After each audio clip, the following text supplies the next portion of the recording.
It's rice lager day, and I bought the hose in from outside. Those who know, I actually bring the brewing water in. I don't bring it across here because the hose would be dangerous, so instead I have the hose all over the floor. I brought it in from the side of the building because it was everything froze solid last night. This is a new hose, a new food safe hose, 50 odd quid's worth, so I didn't want to run the risk of it splitting, so I bought it all in. I'll put it outside. First I'm going to start washing a kilo of rice. You know, I could have washed this probably for the rest of the day, and it still would have got a milky colour when stirred enough, but I think I've managed to get it about as clear as it's going to be. I very much doubt, so we're on the induction hob, and this is all it is. It's just Tesco's finest, not even finest, Tesco's cheapest Growers Harvest long grain rice, which probably costs about 15 quid now after COVID, when everyone was buying rice and pasta. I don't think it was. I didn't buy it. So a kilo, and I've got 2 litres now of water in here. I'm going to bring it to the boil and then let it simmer until it has absorbed all that water. Then of course I need to do, because I'm going to put this in with a mash, I need to do a calculation as to the heat of this and how the heat will affect the mash. So I want to mash in at about 64. So yeah, that's going to be a calculation that I've not had to do before. Right, let's see. That's so I've got about 10 litres in here, and it does seem nicely sloppy.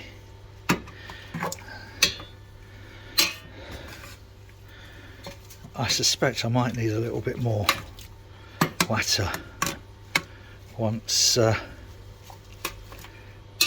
rice goes in.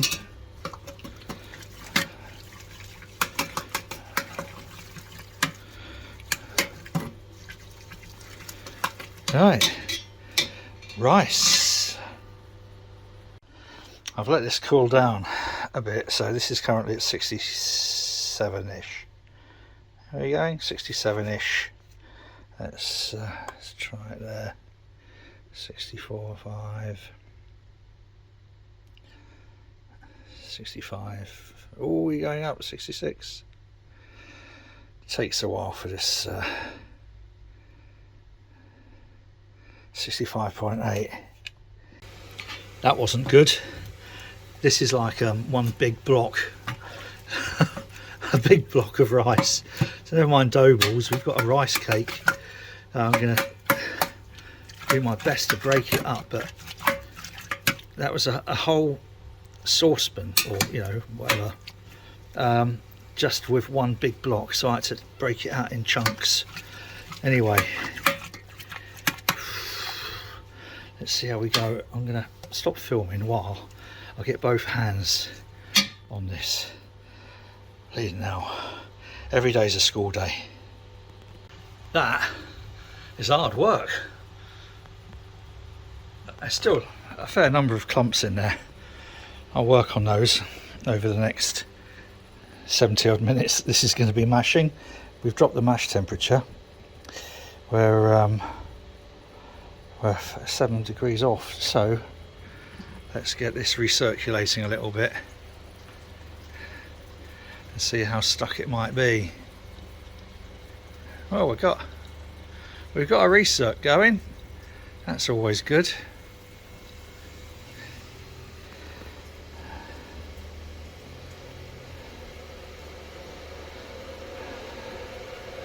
I might raise the temperature here.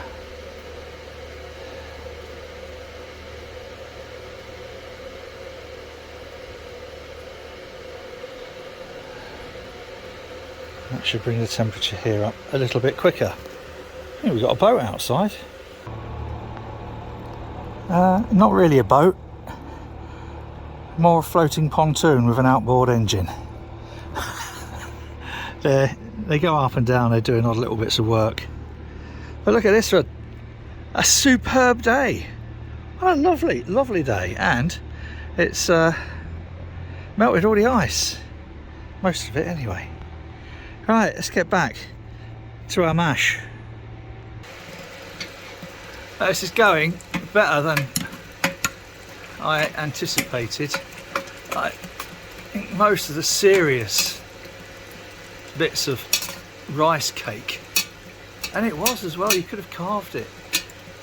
So most of those have broken down. As you can see, there's kind of like still little bits, but apart from getting my hand in there, which at 60 odd degrees ain't gonna happen. But we got the herms going. That's going pretty well. So I'm going to set this at 60. No, I need to drop it. I'm going to set this at 63.5, I think.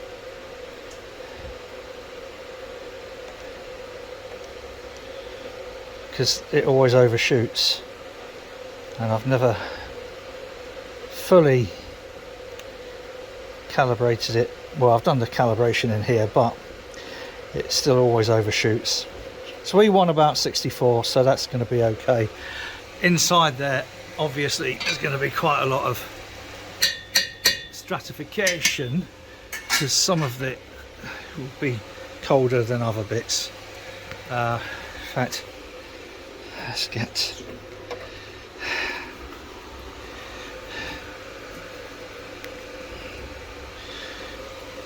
So, if we plunge that in there,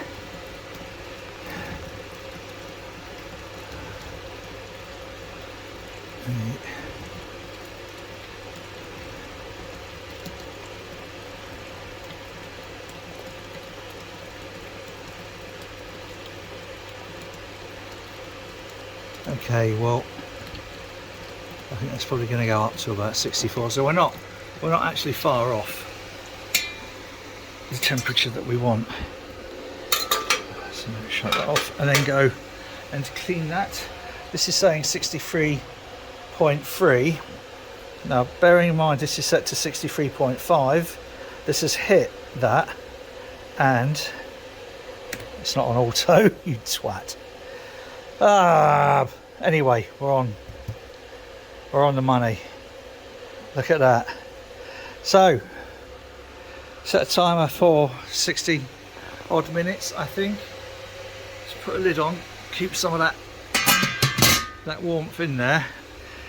We know we haven't really got a stuck mash at the moment because it's all nice and sloppy, so we shall see. You see, that's crept up a little bit. It wasn't actually helped by me not having it on auto. Note to self. Pay attention, Bailey.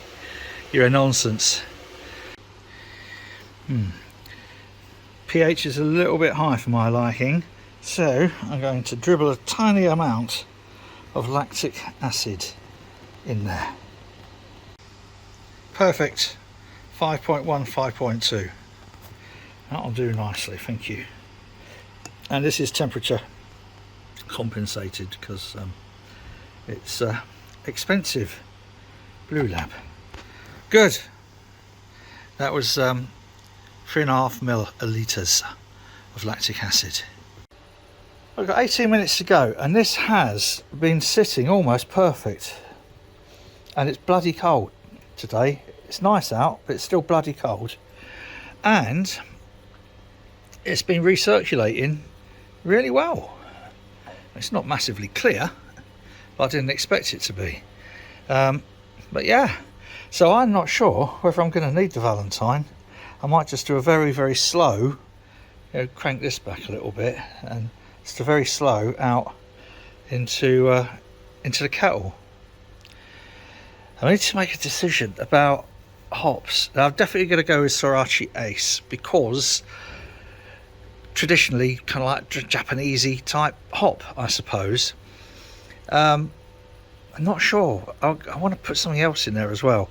I did find a recipe, which obviously I can't find now.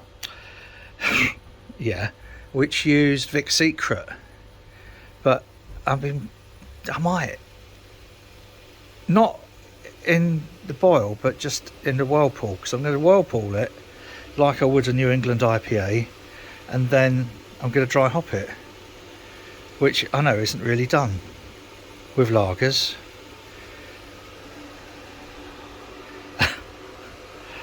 Are you surprised? Are you surprised that I'm going off piste or going off piste? Yeah, so let's see where we go.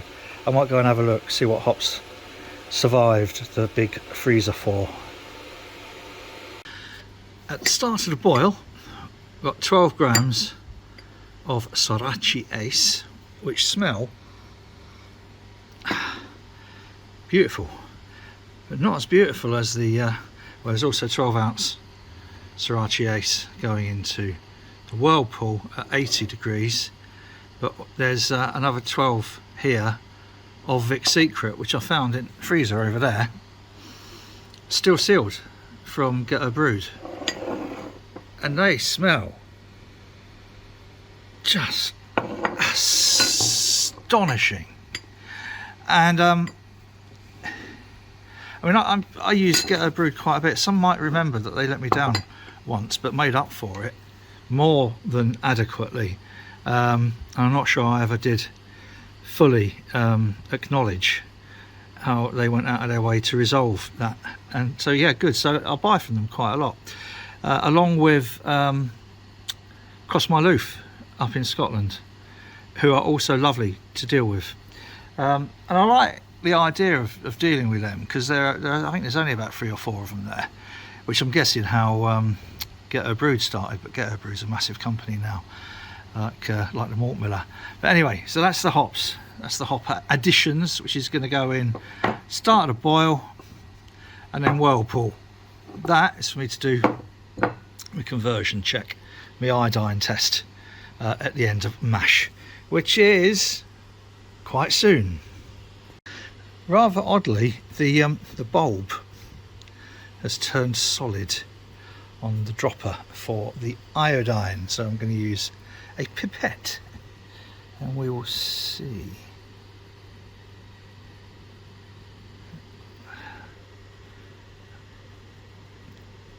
Oh, look at that. I think I'm going to call that a good conversion. Very pleased am I with that. Right, let's get transferring and sparging. Nearly forgot to film this bit, the favourite bit, where we flush out the Herms coil.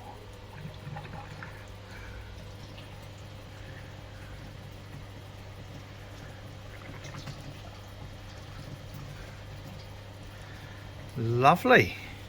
And then attach, where have I put it? See it somewhere. My sparge ball. Oh bugger. You know what? It's there, isn't it?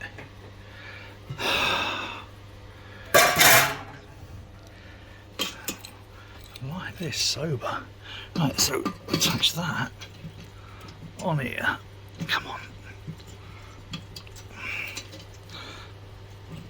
There we are. And then open that back up again. And we have a sparge. But I'm going to keep that transfer very, very slow. In fact, it should be, yeah, very gently coming through. So we don't want to rush this. No point rushing it and getting a stuck sparge. I can turn that off now. And turn that off as well. No, we don't want to turn that off. Come on, wake up. That's the transfer going into the copper. and this is the sparge. But I might throttle the sparge back a little bit, because I don't think we've got that fast a transfer going, because we've got pool of water on top, which is what we want, flushing all those lovely little bits of carbohydrates out of our mash. So the pre-boil gravity 1.0330. So I'm two points off. I think I had it as 1035. Oh well, not too bad. Remember when I said all the ice has melted? Not all the ice. Let's move that. Look at this.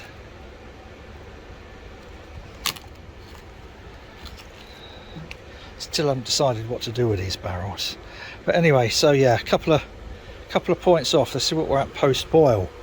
But we finished the transfer, and we're bringing temperature up, and we're getting ready when it starts boiling. Give it a quick stir so it doesn't boil over.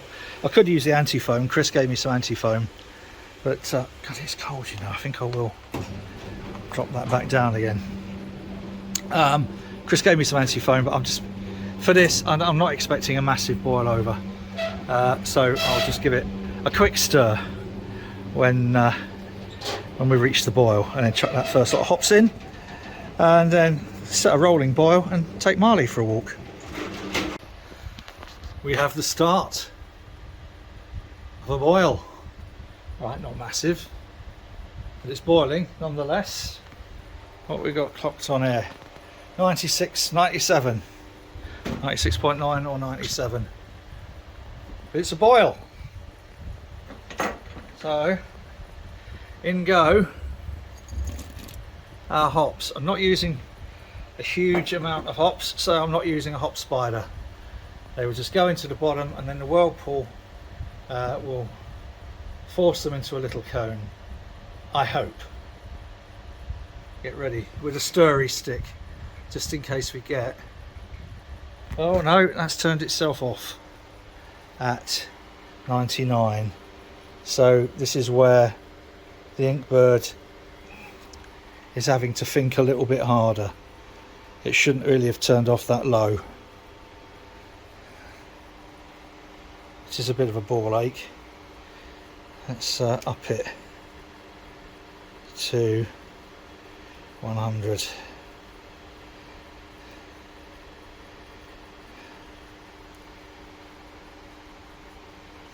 See, this is what I don't really understand with the Inkbirds. Why is this shut off 2 degrees away from its target? And how long is it going to stay on for now? It should be able to work out how much power it needs to increment this in a certain time. And then it should be able to hold that temperature spot on by applying enough power based on its previous measurements to keep it exactly where it is without overshooting.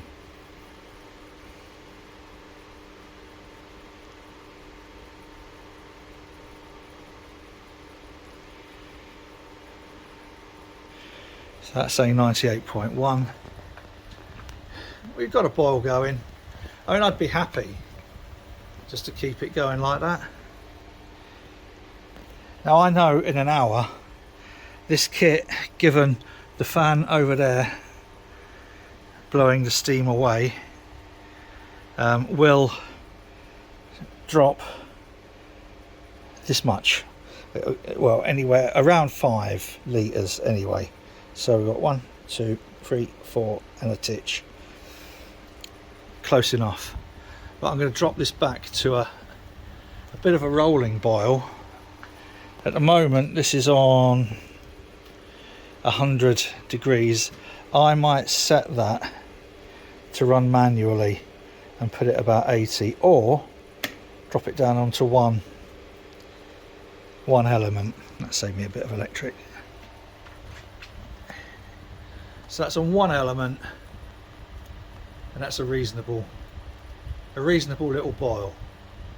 Is that good? I'll come back in an hour when I've walked Marley.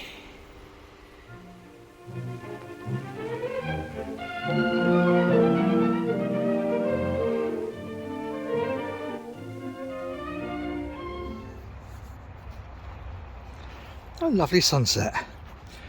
Doesn't look like much of the sun's caught the meadow today. Still quite frosted up. Right, Marley. But it's not the only thing that's chilled. I'm definitely a little bit more chilled. Now we have got our brew pretty much done now. I shall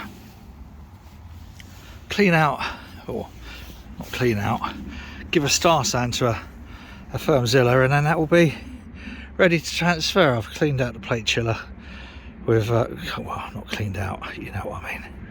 So yeah, well chilled. I really did need to chill out a little bit. It's just been one of those, I don't know, not the best start to a year. Our friends Jeff and Sandra in Australia, as some who follow this channel will know, Sandra had a terrible accident last year, and it's taken her a while to sort of get back to her normal self, her normal bulletproof self, I will add. And then sod's law, the starter motor has gone on mustn't grumble. Oh, moment of truth. I thought the starter battery might be a bit low, so charged it up using jump lead for 4 days, 5 days, something like that. Let's see if she turns over.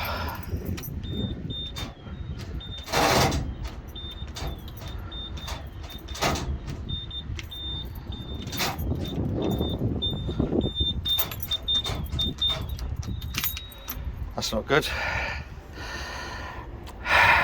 Right. Which, alright, fair cop. At least it's gone now and not while they was out in the middle of nowhere, which would have been, you know, just added to their bad luck of last year, because they also managed to break the propeller, the last year.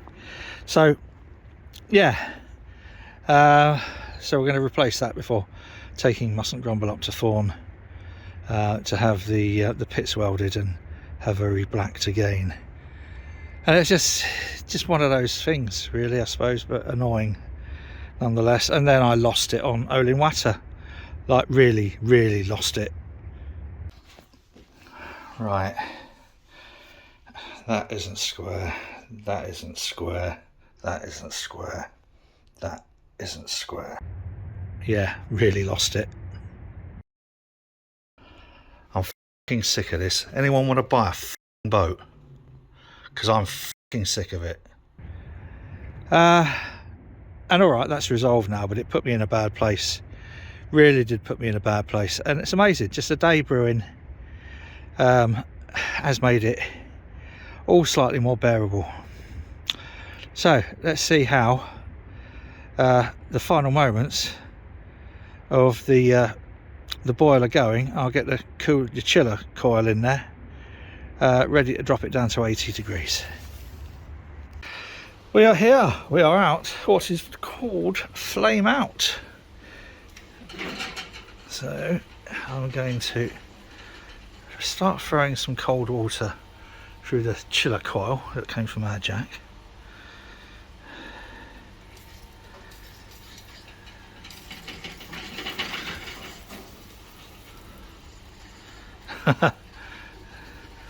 Never done that before. Good, right, okay, well, that's fine. Let's check how the temperature's doing. It's dropping, as it should. I have some star sand in the Firmzilla fermenter. That's going nicely, look at that. So I'm gonna just stop that off for a second. See how that keeps dropping. Don't really want to go too much below 80. Could do 90, but 80 seems to be the sweet spot that everybody talks about. So 80 it is. This is still dropping. Slowing down a little bit. Let's give it a little bit more, shall we? Should really be recycling this water back into the HLT.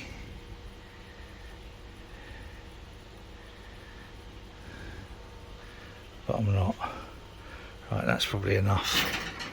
I think we'll see that drop down to 80.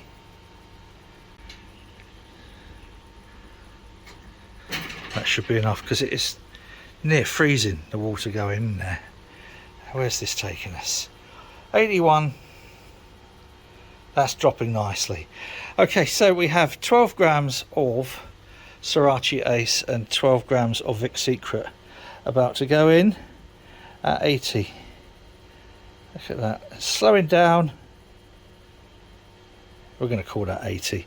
So I'm going to take the coil out, remembering to do it like this because I don't want to grab that because that will be hot and the steam coming through it. I can then disconnect this because we'll be using that in a bit for the plate chiller. So I'll plonk that in there and then I can, yeah, that's quite warm, disconnect the output from the plate, the immersion cooler, and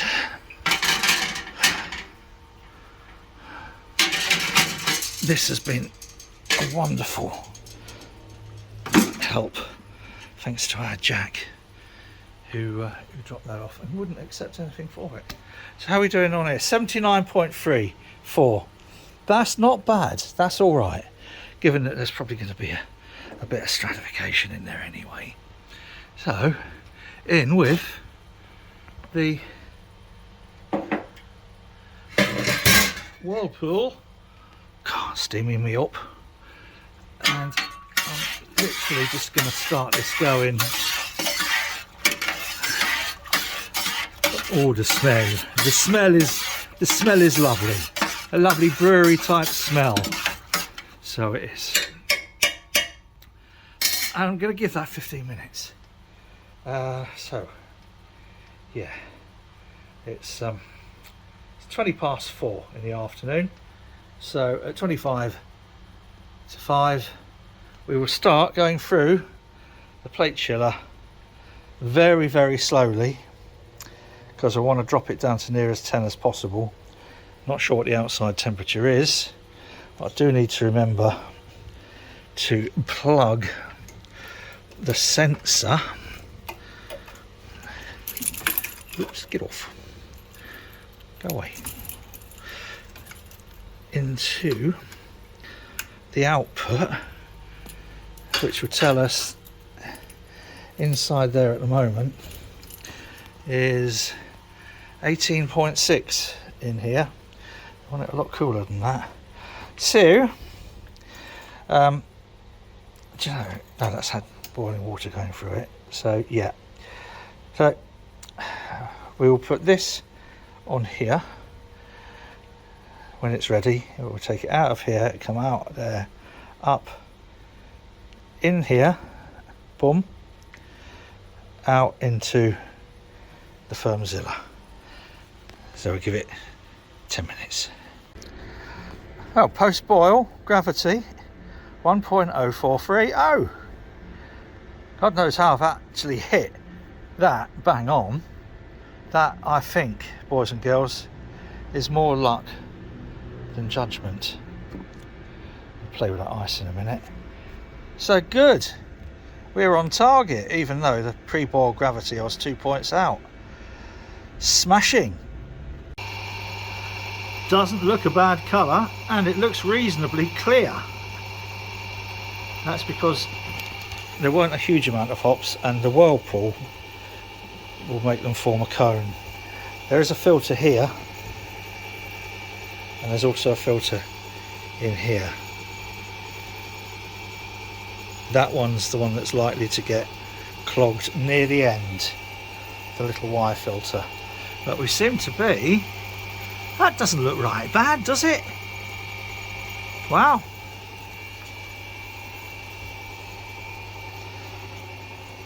And it's coming out at 15.4 there. I'm gonna probably whack it straight into a fermentation fridge, try and get that down to as near as 10 as possible, I think, and then I'll pitch the yeast, I should think, tomorrow morning. Give it a good shake to aerate it. Or I've actually got an oxygen bottle, medical grade. I might oxygenate it, don't know. What I haven't done with this deliberately is I haven't put any yeast nutrient, and I haven't put any protofloc, because the lagers, generally the lagering tends to clear them really nicely anyway. So I've saved a quarter of a protofloc tablet. This is Yorkshire, you know. True definition of a Yorkshireman is a Scotsman who's had the generosity beaten out of him. It's not true actually, but makes for a good line while we're waiting for that to fill.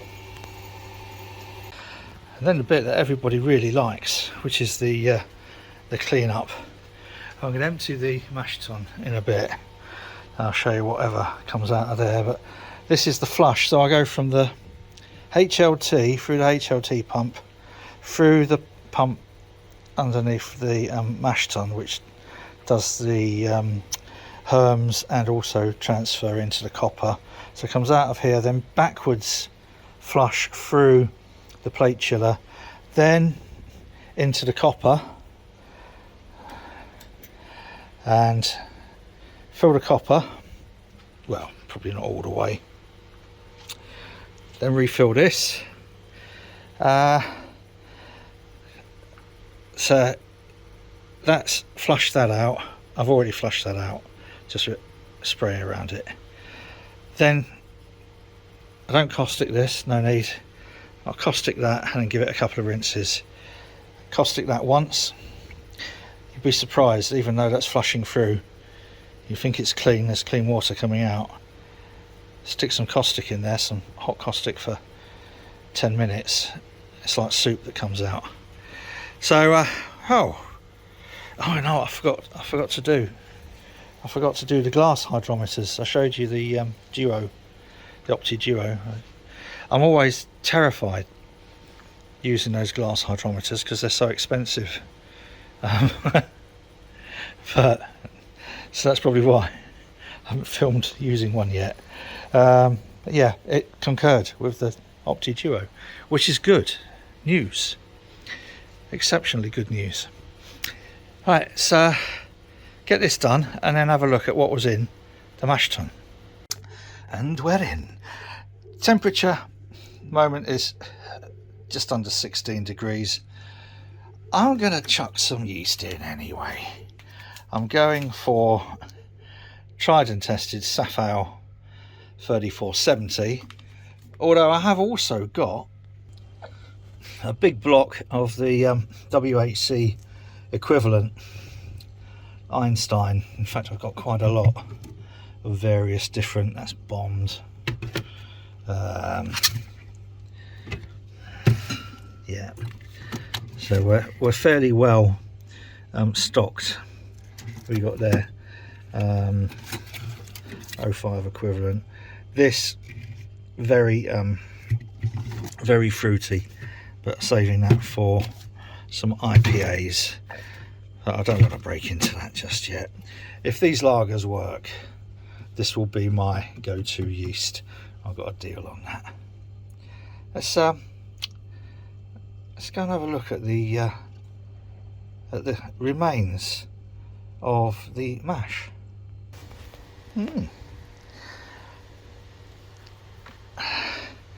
Yeah, there are some clumps of rice in there. but I think it's mixed in really nicely. Excuse me, mixed in really well. Again, yeah, a couple of tiny little clumps, but yeah, don't know what to do with this now. I usually feed it to the fish. I think it's a bit cold out there at the moment, but yeah, I think that went pretty well. As always, if you like this complete nonsense,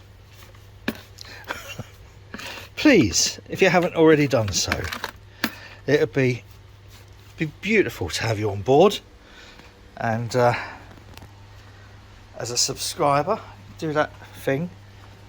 Yeah, I'll go. There you go. And it'd be lovely if you click the little thumbs up thing, because that tells the YouTube algorithm that this might be worth suggesting to other people. I apologise in advance if you're one of those other people to whom this has been suggested as a video you might like. But there we are, that's our rice pudding lager. I don't know what to do next. I have to do some work on a boat. Whatever you're doing, boys and girls, you know the score. Do it safely. Look after yourself and other people. And cheers.